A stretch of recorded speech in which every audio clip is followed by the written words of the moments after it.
પત્રક ભર્યા બાદ મનસુખ માંડવિયાએ કરી ટીવી9 સાથે વિશેષ વાતચીત। પોરબંદર લોકસભા બેઠક પરથી ઇલેક્શન લડી રહ્યા છે મનસુખ માંડવિયા। એનડીએ આ વખતે 400 સીટ પર જીત મેળવશે, આ દાવો કર્યો છે માંડવિયાએ। મોઢવાડિયાના ભાજપ પ્રવેશથી પોરબંદર લોકસભા ભાજપ માટે વધુ મજબૂત હોવાનું પણ તેમણે કહ્યું હતું। ભાજપના લોકસભાના ઉમેદવાર તરીકે મનસુખભાઈ માંડવિયાએ એમનું ઉમેદવારી ફોર્મ ભરી દીધું છે। સીધી તેમની સાથે વાત કરીએ। મનસુખભાઈ, આજથી જો વાત કરવામાં આવે તો એક્ઝેક્ટ 20 દિવસ થાય છે પ્રચારના રહેશે। કયા પ્રકારની પ્રચારની પેટર્ન રહેશે, કેમ કે પોરબંદર ભૌગોલિક દ્રષ્ટિએ ખૂબ મોટું છે, કઈ રીતે પહોંચી વળશો? સ્વાભાવિક તौर પર પોરબંદર એ 300 કિલોમીટરના રેન્જમાં આવેલી લોકસભા ક્ષેત્ર છે। 3 જિલ્લા જોડાયા છે, રાજકોટ, જૂનાગઢ અને પોરબંદર। એ કોન્સ્ટિટ્યુન્સીની અંદર આમ તો ત્રીજી માર્ચે મારું કેન્ડિડેટ તરીકે ડિક્લેરેશન થવાથી ત્યારથી અમે સંપર્ક અમારો ચાલુ કરી દીધો છે અને જે રીતે અમે પ્લાનિંગથી અમારો સંપર્ક પ્રવાસ કરી રહ્યા છીએ એ જોતાં અમે લગભગ 49 જિલ્લા પંચાયતની સીટ છે, બધી જગ્યાએ પહોંચીશું અને નગરમાં પણ અમે જનસંપર્ક કરીશું।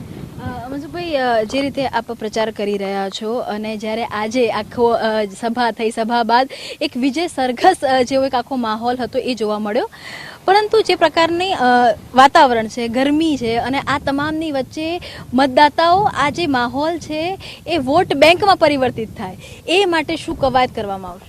એના માટે થઈને ઉનાળાની સિઝનમાં તમે સારી રીતે ચૂંટણી પ્રચાર કરી શકો એટલા માટે મોટી સભાઓ કરવાના બદલે નાની નાની ગ્રુપ મિટિંગોના માધ્યમથી જનતાના વચ્ચે જઈશું અને જનતાને વોટિંગ કરવા માટે પ્રોત્સાહિત કરીશું। કાર્યકર્તા એના માટે પ્રયાસ કરશે। મને પૂરો વિશ્વાસ છે કે સારું વોટિંગ પણ થશે અને અમારી લીડ પણ વધશે। મનસુખભાઈ, આપની જે લોકસભા છે એની અંદર જે અલગ અલગ વિધાનસભા આવે છે એમાંની 2 વિધાનસભા એવી છે કે જે પહેલા કોંગ્રેસ પાસે હતી, હવે બંને જે નેતાઓ છે ભાજપમાં આવી ગયા છે, ચૂંટણી લડી રહ્યા છે। ખાસ કરીને પોરબંદર વિધાનસભામાં કેટલો ફરક આ વખતે જોવા મળશે એવું આપને લાગે છે?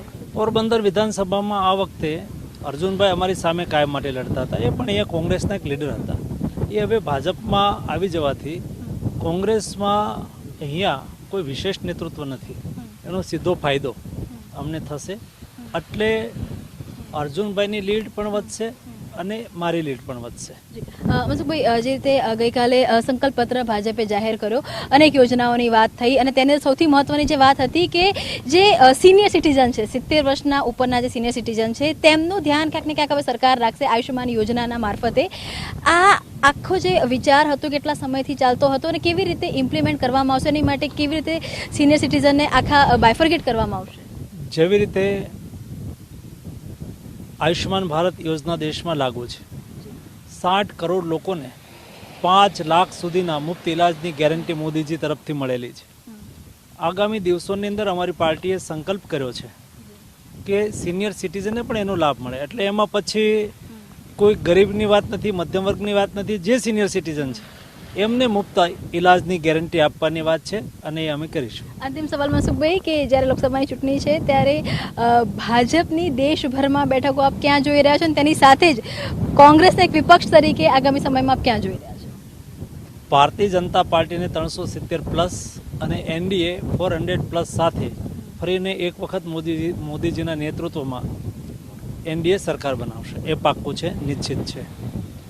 વિપક્ષવાળા જે સ્થાને છે એનાથી પાછા જશે એવું મને લાગે છે। ધન્યવાદ તમારી સાથે વાત કરવા માટે। તો આ હતા લોકસભાના ભાજપના પોરબંદરના ઉમેદવાર મનસુખભાઈ માંડવિયા, કે જે કહી રહ્યા છે કે વિપક્ષ વર્તમાન સ્થિતિમાં જે જગ્યા પર છે તેના કરતાં પણ પાછળ જશે અને ભાજપે જે હુંકાર ભર્યો છે, ભાજપની વાત કરવામાં આવે તો 370+ અને એનડીએની વાત કરવામાં આવે તો 400+, એ સાચું થશે। કેમેરામેન દીપક સાથે કિંજલ મિશ્રા, ટીવી9 પોરબંદર।